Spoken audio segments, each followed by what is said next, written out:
Hey, everybody. Welcome to a special Sports Guys Iowa podcast. We're doing it all over the channels today. I'm JD Gunderson. I'm here with Coach Jason Hoskins from Upper Iowa Football. And today's a pretty big day, Coach, isn't it?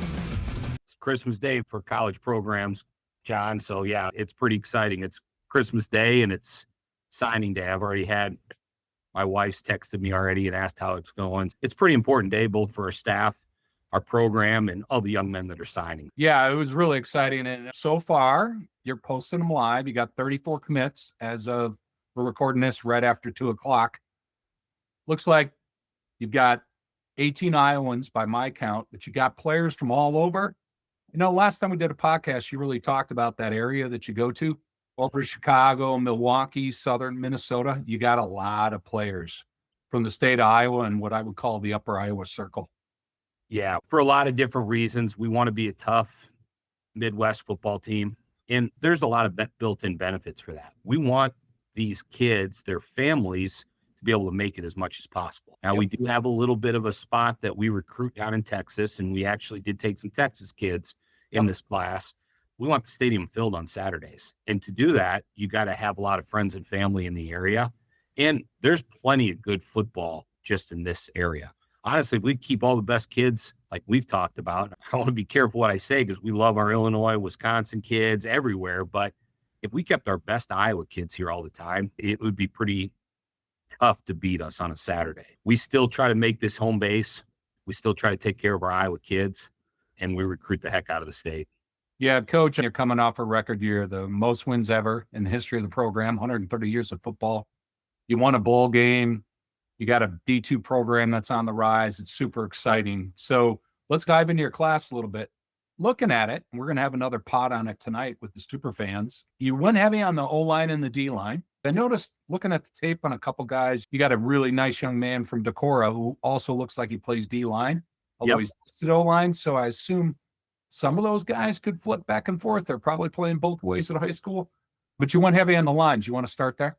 Yeah, obviously it starts up front in football, and we're always concentrating those areas. Those going in were two major spots that we had to go. We graduated some kids on both sides, even a lot more on the D-line than we did on the O-line, but we did take some hits on both sides of the ball.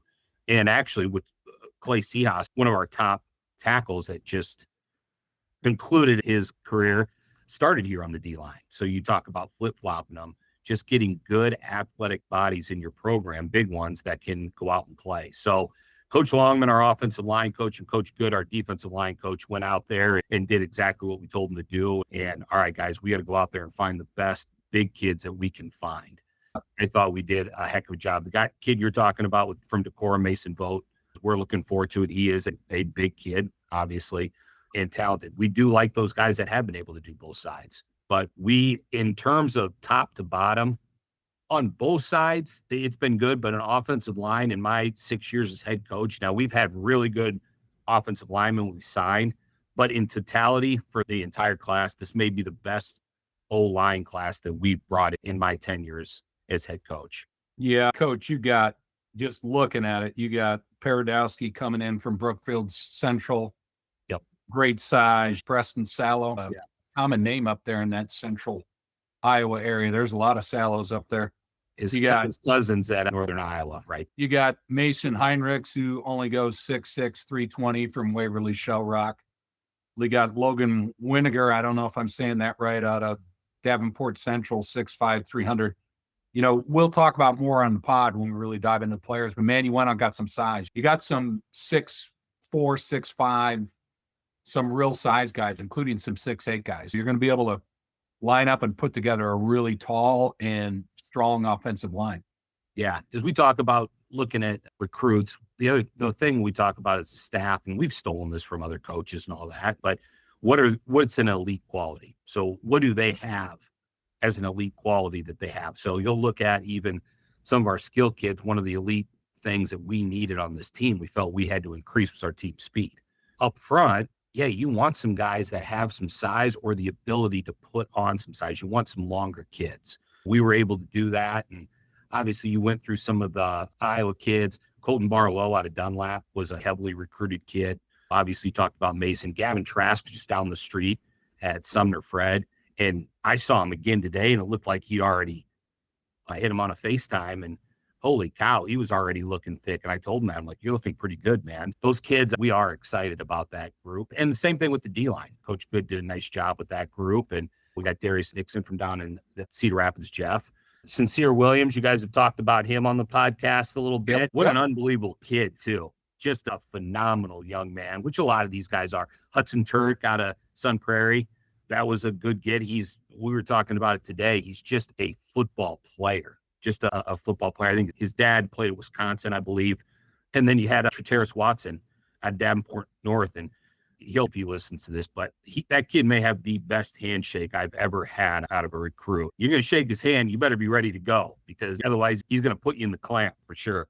Yeah, Coach, you mentioned Sincere Williams. You got his teammate coming in from Kenosha, also both D linemen. Dante Williams. Yep. Dante Williams. That is one of the best programs in Wisconsin. They won the state title last year. They went 13-0.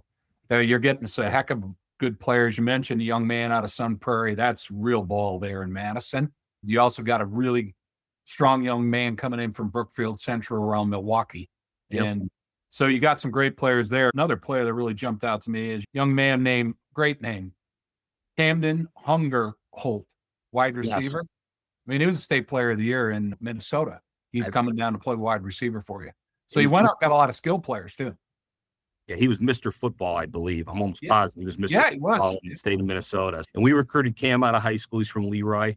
And then he went to Mankato for a semester, and then we were able to pick him back up. As soon as I saw him in the portal, I immediately picked up my phone and called him. He's an unbelievable athlete. He's already here working out with us. A lot of these mid-year kids are already, we have 4 of them are already here with us. Yeah. Is the quarterback the one from Northwestern State who's transferring in? Is he on campus? Yeah. Darian's here. Darian Dortch? Yep. Dortch. He's gotten going, and he started in a couple of different places. So he started at a junior college out in California where he's from. And then his head coach there took the Northeastern State job. So he took the quarterback with him. And so he started in the MIAA in 2024. He was playing in there with the Pitt States, the Northwest Missouris of the world. So he started that 2024 year, and we were able to pick him up at the mid-year, and he's already here working out with our team. Yeah, that's great. 8 O linemen, 8 D linemen. You went on and got 8 wide receivers. Want to talk about any of those? Yeah, I mean, we did. It didn't probably start out that way, but then we just saw some kids that we couldn't pass up. We ended up, this doesn't happen very often, so there are a few Texas kids in that group. Yep. And we ended up with 5 commits out of there, and we brought 6 up on campus. So it was, we batted almost 100 bringing these kids up.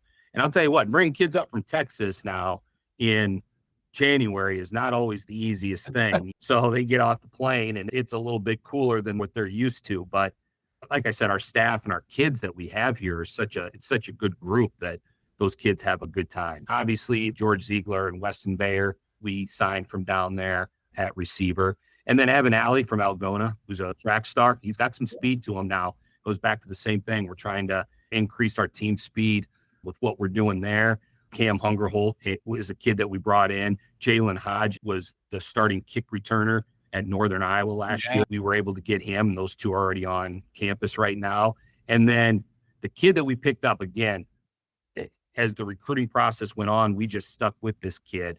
But LJ down at Cedar Rapids Jefferson, this kid's an unbelievable talent. So he held some FCS offers at one point, and it just worked out the right way. And I think he's going to be a superstar at some point. That was a late pickup for us from down there. His head coach does a phenomenal job. I think that's great. I noticed you got 3 kids from Cedar Rapids Jefferson. What I love about that is they're already used to wearing powder blue. Exactly. So their folks can show up in Jefferson gear, and unless somebody reads it, they're going to think they're in Peacock gear. Yep. I just think it's great because you got 3 great players from there. Just also looking around the state, you went out and got Sam Dodge from Clear Lake. You got a quarterback from Center Point, Urbana, Brendan Merkel. You went out and got some really good players across the state. And then outside the state, you did a really good job you went over in Illinois some, and like you said, Texas. I mean, you got a lot of great players. We covered the wide receivers. You got 4 QBs. right? Yeah. 14 wins. Yep. So it was a You little got- bit heavier there, but again, we knew we needed a little bit of, because we graduated a 3-year starter there. Yep. So bringing a little bit of competition into the room. We did. Obviously, we talked about Darian being in here and Brennan Merkel, right? And then we got Vernon Benda from Cedar Rapids Jeff. That's the third Jeff kid that we hadn't talked about. So those guys will be able to compete. And then we had Brogan Sims. Brogan Sims was one of those Texas guys. We brought him and his dad up, and good looking kid, big, hasn't played a lot of football because he's battled a couple of injuries, but they weren't major. They just knocked him out for a little bit of a chunk of the season, and then you're back. We feel like we got some leaders in there. We've got good players. They're multifaceted skills. They can throw the ball. They can move around in the pocket well enough. And college football, whether guys like it or not, college football is about the quarterback. A lot of this stuff comes down to quarterbacks. We need everything, obviously, but there's a lot on the plate for quarterbacks. And the way college football is evolving, it seems like more and more gets put on those kids' plate. We're really happy with that group. You did talk about Sam Dodge with our defensive backs, and he was very highly sought after. He made the rounds. He was at a lot of different places. A lot of good programs were after him.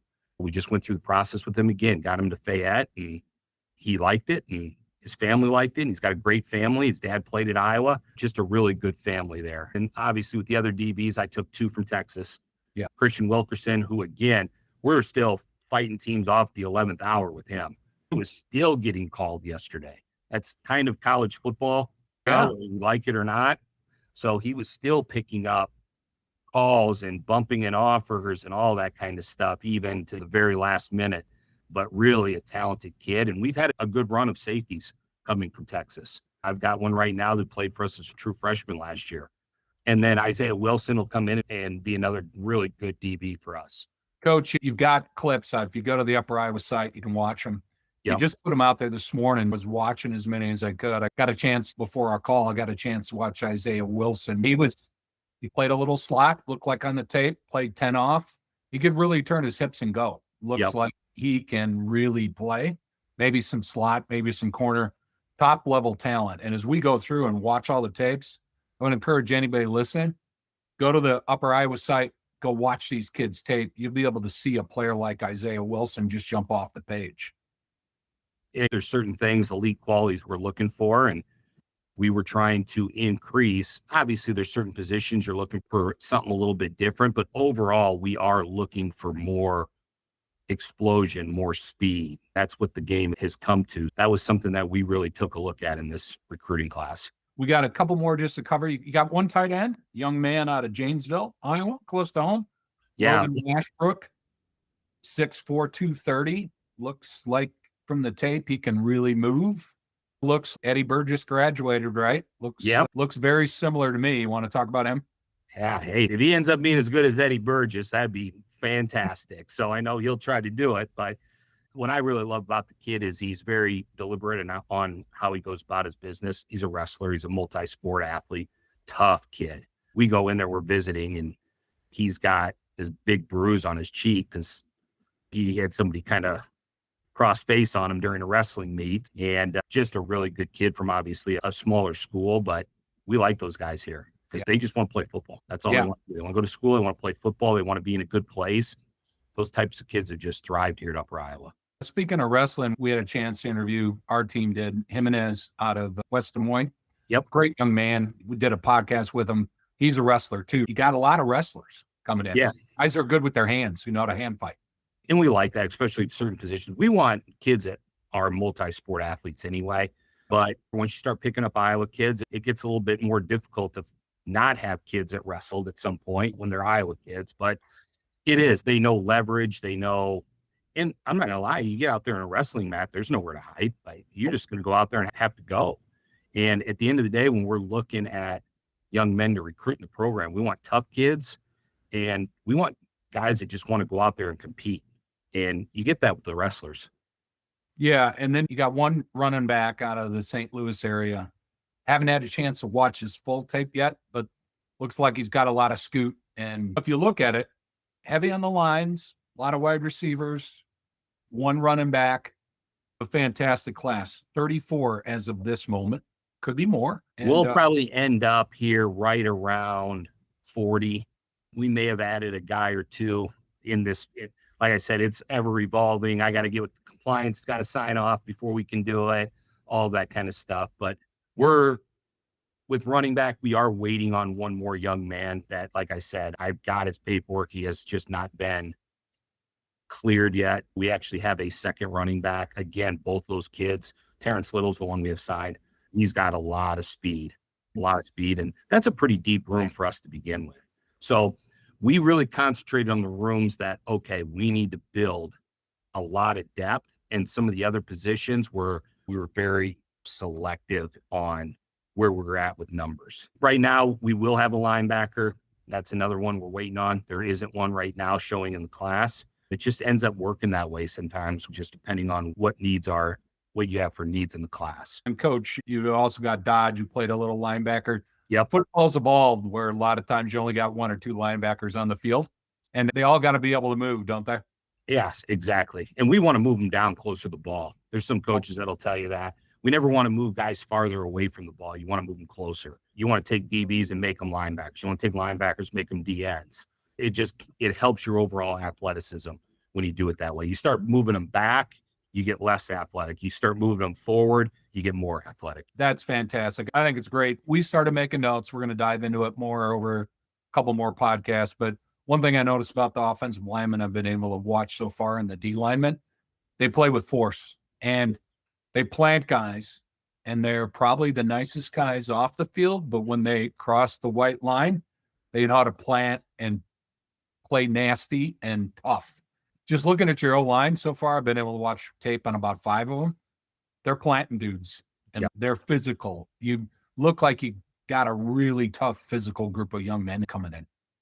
Yeah, and you're exactly right. That's exactly how our kids are too. They're awesome to be around off the field than on the field. I don't really want to tone them down, but they're a little bit more nasty on the field. So Coach Longman's got those kids exactly where we want them in terms of good off the field and tough on the field. But there's a couple of these kids at the 11th hour, like we talked about. You get towards the signing day, we had to fight off a couple FCSs for a couple of our O-linemen. I think that it's a testament, obviously, to just our development of our kids and just showing these recruits how they can be successful here at Upper Iowa. Coach, we'll conclude on this. It's a testament to how far your programs come. You've got a recent 3-year extension. You're setting record wins. The program, let's be frank, you're able to go at a higher level for kids and get them to come in than you were when you probably first took the job. Yeah, because you can actually see success now. That you talk about it when you first get in and, you're winning a game or two and they just got to get bought into all right, this is the message. But now they get to pull up the website and say, all right, well, coach talk about and the staff's talk about. Now you can see something behind it. That does make that a little bit easier. But it's still like anything. As you elevate a program, then you want to continue to go after. You want to get the best athlete as possible, but you want to get the right fit for your program. So as you get in there and dive after those really quality recruits, you got bigger programs that are looking at them. Then you got to get in there and you got to fight again. And I keep telling the guys in here, we don't want to take the low-hanging fruit on recruiting. We want to go after those kids that can make that program better. You're going to get more no's when you do that. You got to work a little bit harder, but it's well worth it and to continue to elevate the program. Thank you so much for the time. We'll be doing a lot more interviews of players as we go forward, and great season. Thanks a lot for taking the time on a really busy day, Coach. Now you need to get off this call and get some more paperwork in on a few boys. Yep. And looking forward to following you. Thanks a lot for taking the time on probably the busiest day of your year. No, I appreciate it, John. Thanks a lot. Thanks for all you guys are doing. It's been fun to follow you guys. Appreciate you, Coach.